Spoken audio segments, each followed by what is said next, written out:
अकलियत नहीं है, हम मेजॉरिटी है। कि ये बिल सिर्फ मुस्लिम्स को डिसएनफ्रेंचाइज करने के लिए है, जो वक्त प्रॉपर्टीज अगला मोर्चा अगर जरूरत पड़े तो मलेरकोटले में लगाओ, लुधियाना में लगाओ। चल रहा है, इस बिल को भी बुलडोज कर देने की पूरी साजिश चल रही है। इस साजिश के खिलाफ आज हम सब लोग यहाँ जमा हुए हैं और मुझे लगता है लेकिन इस बिल को हम लोग अपना बस रहते कभी पास नहीं होने देंगे, ये हम आपको यकीन और भरोसा दिलाते हैं। क्या होगा अगर किसी मस्जिद इंतजामिया कमेटी या कब्रिस्तान ईदगाह वगैरह में इसके मेंबर मुसलमानों के साथ साथ गैर मुस्लिम भी हों? जी हाँ दोस्तों, यही बात सिर्फ हम ही नहीं कहा, बहुत सारे गैर मुस्लिम इंसाफ पसंद लोगों को भी ये बात नापसंदीदा है। बात दरअसल ये है, मोदी सरकार जो वक्फ बोर्ड में अमेंडमेंट चाहती है, इससे यही मामला होने जा रहा है। ये सीधा मुसलमानों के मजहबी मामलात में दखल अंदाजी है। इस तरह की कई बातों का इजहार 17 मार्च को दिल्ली में जंतर मंतर पर हुए प्रोटेस्ट में कहा गया। इस प्रोटेस्ट में मुल्क भर से दानिश्वर, समाजी कारकुन, उलमा इकराम, स्टूडेंट, पत्रकार, मजहबी जमातों के साथ साथ सियासी पार्टियों के नुमाइंदे पहुंचे। इस धरने में बहुत सारी बाहिजाब ख्वातीन ने भी हिस्सा लिया। धरने को लीड कर रहे all India Muslim personal law board के सेक्रेटरी मौलाना उमरैन महफूजुर रहमान की तिलावत कुरान से शुरू हुआ और इस धरने की सदारत मौलाना खालिद सैफुल्लाह रहमानी कर रहे थे। वैसे ये धरना सुबह 10 बजे शुरू हुआ और दोपहर 2 बजे तक चलता रहा। इसमें कई जानी मानी हस्तियां मौजूद रहीं जिन्होंने पब्लिक को एड्रेस किया। चलें इस प्रोटेस्ट के कुछ हाइलाइट्स हम आपको सुनाते हैं, किसने क्या कहा। इस संशोधन बिल के खिलाफ हमारी पार्टी ने भी पोजीशन लिया है और पार्लियामेंट के अंदर भी हमारे जो 2 मेंबर पार्लियामेंट हैं उन्होंने भी पोजीशन लिया है। और मुझे जानकारी है कि अपोजिशन की बहुत सारे पार्टीज़ ने जो इसके लिए जेपीसी बनाई गई थी उसमें भी बातें गई थी, लेकिन उनके तमाम बातों को दरकिनार करके जिस तरह से इस देश में बुलडोजर राज चल रहा है, इस बिल को भी बुलडोज कर देने की पूरी साजिश चल रही है। इस साजिश के खिलाफ आज हम सब लोग यहाँ जमा हुए हैं और मुझे लगता है कि इस समय ये सवाल हमने तमाम स्पीकरों को सुना और बिल्कुल ये सही बात है कि ये वक्फ की जो ज़मीन है उसका निश्चित तौर पर सीधा जो ताल्लुकात है वो मुस्लिम कम्युनिटी से है, कलेक्टिव चैरिटी और वेलफेयर के साथ है। लेकिन ये जो सवाल है, ये सवाल इस समय सिर्फ किसी एक कम्युनिटी का सवाल नहीं है। दूसरे के साथ खड़े होने, हर तरह के जुल्म के खिलाफ, हर जगह स्टेट की दखलंदाजी है, स्टेट का दबदबा है। इस समय अभी हमने उत्तराखंड में देखा है जहां पहला प्रयोग हुआ है यूनिफॉर्म सिविल कोड का, और वो यूनिफॉर्म सिविल कोड का जो प्रयोग वहां हो रहा है उससे बात बिल्कुल साफ है कि बात ये करेंगे, इनको लग रहा है कि इससे मुसलमानों को परेशान कर देंगे, उनके हक को छीनेंगे। लेकिन परेशान कौन हो रहे हैं? इस हिंदुस्तान के हर वो सिटीजन परेशान हो रहे हैं जो कॉन्स्टिट्यूशन के हिसाब से अपनी जिंदगी जीना चाहते हैं। कॉन्स्टिट्यूशन में हमें जितनी आजादी मिली है वो रिलीजियस फ्रीडम भी है।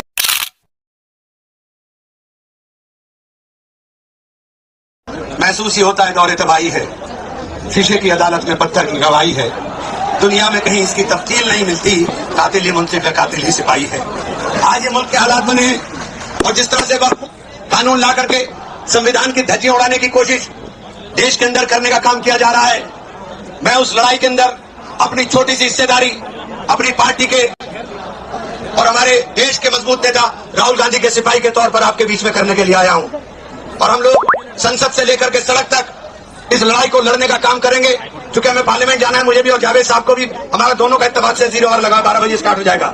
तो मैं आप सब लोगों से सिर्फ इतनी गुजारिश करना चाहता हूं कि जहां खून की जरूरत होगी वहां खून देंगे और जहां आपको लड़ने की जरूरत होगी हम आपको पहली सब के अंदर नजर आने का काम करेंगे। आप तमाम लोगों का बहुत बहुत शुक्रिया देने का काम करेंगे। आप तमाम लोगों का बहुत बहुत शुक्रिया, क्योंकि इस लड़ाई को हमने जेपीसी में बहुत मजबूती के साथ लड़ने का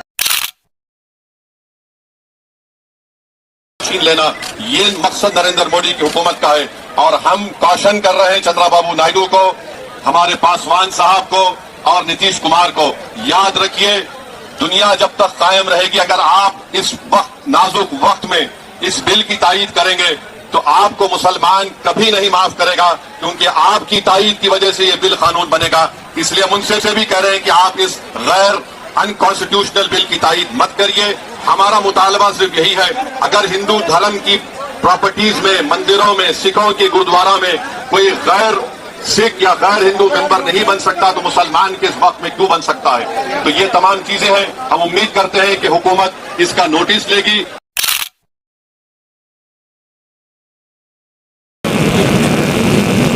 मैं आज यहाँ पर आपको ये जताने आया हूं कि इस लड़ाई में आप अकेले नहीं है, हम आपका पूरा साथ देंगे। पाकिस्तान की सरकार कोई भी हो, उसकी हमेशा ये कोशिश रही है कि मुसलमानों को, सिखों को, ईसाइयों को, सबको अक़लियतों के रूप में वो इकट्ठा कर, अलग अलग करके तो अपनी लड़ाई जो लड़े।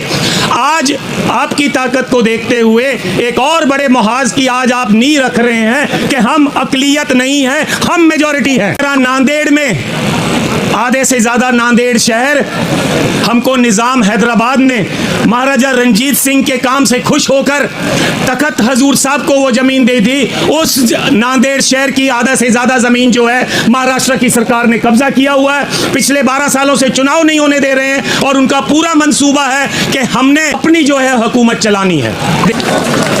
और उसके लिए अगर हमें जंतर मंतर पर भी 1 साल बैठना क्यों ना पड़ जाए, हम आपका पूरा साथ देंगे। और यदि हमें यह ऐसा लगे कि हमको यूपी और दिल्ली का बॉर्डर सील करना है तो हम उसके लिए भी तैयार रहेंगे। तो आओ, हम आपका पूरा साथ देंगे। आप यकीनी बनाओ कि आप साथ लें। अगला मोर्चा अगर ज़रूरत पड़े तो मलेरकोटले में लगाओ, लुधियाना में लगाओ, और सारे हिंदुस्तान से जो मुसलमान भाई हैं। इनफ वक्त आ गया है, इनफ इज़ इनफ। अब बर्दाश्त नहीं होता। अब हम सब रल मिलकर हम ये यकीनी बनाएंगे कि अपनी ज़मीनें बचाएंगे। एक बार फिर पूरे जोश वक़्फ़ बिल वापस लो, वक़्फ़ बिल वापस लो। मुस्लिम, सिख, ईसाई, दलित, ट्राइबल, बहुजन समाज, एकता जिंदाबाद। इस आस के साथ कि हम इस लड़ाई को जरूर जीतेंगे, एक बार फिर अंत में आप ही का नारा, नाराए तकबीर।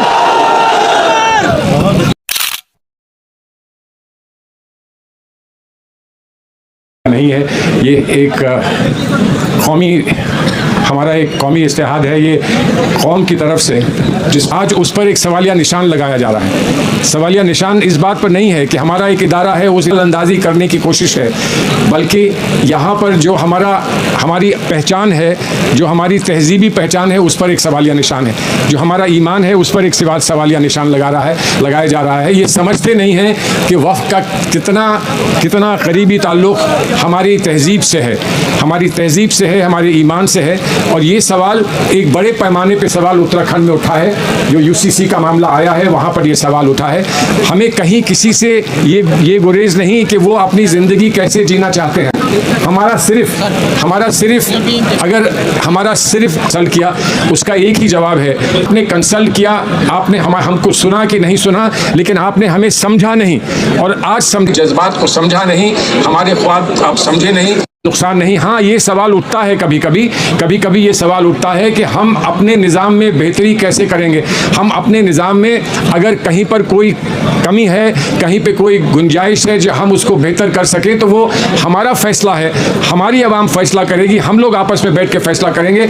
अगर कोई तनकीद करता है तो वो समझ जाए कि उससे पहले अपनी कमी और अपने से शिकायत हम खुद कर लेंगे, दूसरे को हम उसकी गुंजाइश नहीं देंगे कि वो हमारी शिकायत करे।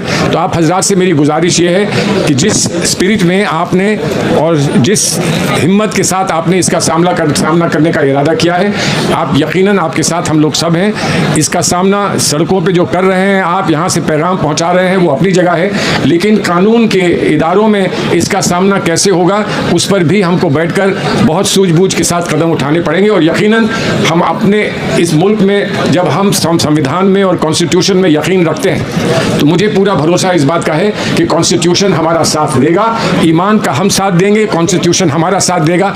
इस मौजूद है, वो जो इशारा करेंगे, जो रास्ता दिखाएंगे, उस रास्ते पर यकीनन हम लोग सब चलेंगे। बहुत बहुत शुक्रिया। खुदा हाफिज़।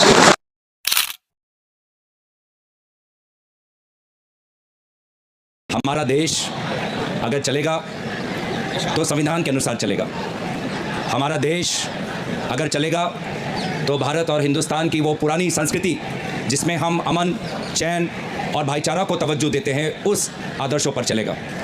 और आज हम सब समाज में मिलजुल कर शांति में जीना चाहते हैं, अमन के साथ, भाईचारे के साथ, सद्भावना के साथ जीना चाहते हैं। एक लोकतांत्रिक समाज में समाज के साथ विचार होता है, समाज के साथ विमर्श होता है, लेकिन मुझे संदेह है कि जब ये सरकार ये कानून जब बना रही थी तो समाज के साथ उन्होंने विचार विमर्श नहीं किया, उन्होंने आप लोगों के साथ विचार विमर्श नहीं किया, आप लोगों की राय नहीं, बुलाया भी नहीं होगा। हाँ, उसके बाद कमेटी गठन हुई और कमेटी देखा, उस कमेटी का सदस्य मैं भी था, उस कमेटी के सदस्य आज हमारे साथ हमारे इमरान मसूद जी भी हैं, ओवैसी साहब भी हैं। बार बार हम कमेटी से बाहर निकलकर देश को बताते थे मीडिया के द्वारा कि कमेटी के अंदर किस प्रकार से संविधान के साथ नाइंसाफ़ी हो रही है, पार्लियामेंट की मर्यादा के साथ नाइंसाफ़ी हो रही है, पार्लियामेंट के नियमों के साथ नाइंसाफ़ी हो रही है। हमने बार बार ये उठाया और इसीलिए इस कानून जिसका उद्देश्य सिर्फ समाज में द्वेष फैला ये वक्फ बिल, ये वक्फ अमेंडमेंट के खिलाफ हमारे सारे ताकत लेके इस बिल को हम अपोज कर रहे हैं। जो हमारे सिलेक्ट कमेटी में गया है वहाँ पे हमारे जो नदीमुल हक और कल्याण बैनर्जी जी जो हमारे तरफ से रिप्रेजेंट कर रहे हैं, उन्होंने बहुत हार्ड लाइन लेके बहुत टफ टॉकिंग करके इनकी अपोजिशन किया है। और देश के जितने मुसलमान हैं वो तो समझ गए हैं, और देश में जो नॉन मुसलमान है, सब नॉन मुसलमान ये नहीं चाहते कि मुसलमान को कुचल के रहे। नॉन मुसलमान के ज़्यादातर लोग ये चाहते हैं कि हम एक हार्मोनियस सेक्युलर देश में रहें, और उन लोग में भी ये अभी जो सेंस है वो आ गया है कि ये बिल सिर्फ मुस्लिम्स को डिसएनफ्रेंचाइज करने के लिए है। जो वक्फ प्रॉपर्टीज है ये मुस्लिम्स को उनके कम्युनिटीज के थ्रू में, उनके प्रेयर्स के, उनके मस्जिद्स, उनके एरियाज, उनके halls Muslims are given for the community. Amendment pass हो जाएगा, अब से कोई वक्फ प्रॉपर्टी नहीं रहेगा। हर वक्फ प्रॉपर्टी को नई तरह से फिर जाके कोई भी डीएम, कोई भी डीसी उसको कुछ बना सकता है। तो ये जमीन, मुसलमानों का जमीन हड़पने का एक प्लॉय के अलावा और एक चीज जो है, इन लोग कह रहे हैं कि वक्फ बोर्ड में वो नॉन मुस्लिम्स ले रहे हैं। हम आपको पूछते हैं, हम सेक्युलर कंट्री के हैं, सेक्युलरिज्म में विश्वास करते हैं, पर इस देश में आप जाइए ना, राम जन्मभूमि बोर्ड में बोलिएगा 2 मुसलमान डालेंगे, डाल सकते हैं। और ये सिर्फ, मैं तो कहती हूँ, ये सिर्फ मुसलमान का ड्यूटी नहीं है कि इसके खिलाफ खड़े होने का। हर right thinking person in this country has to stand. ये जर्मनी में ऐसे ही शुरू हुआ था। जब रोमनीज के लिए आए थे तो बोले मैं रोमनी नहीं हूँ, मैं चुप हूँ। जब पोल्स के लिए आए थे तो मैं पोलिश नहीं हूँ, मैं चुप हूँ। जब चेक के लिए आए थे तो मैं चेक हूँ, तो मैं चुप हूँ। कल आपके लिए आएंगे, कल मेरे लिए आएंगे, फिर क्या होगा? ये तो लोगों को समझना चाहिए ना। This Waqf bill is an extremely dangerous bill. ये bill in its present form ये बुलडोज करके ला तो सकते हैं, पर लाने के बाद जब ये पार्लियामेंट में आएगा, हम सब सारे पार्टीज इसका बहुत सख्त विरोध करेंगे। And we will never allow the implementation of this, we will never allow the disenfranchisement of this.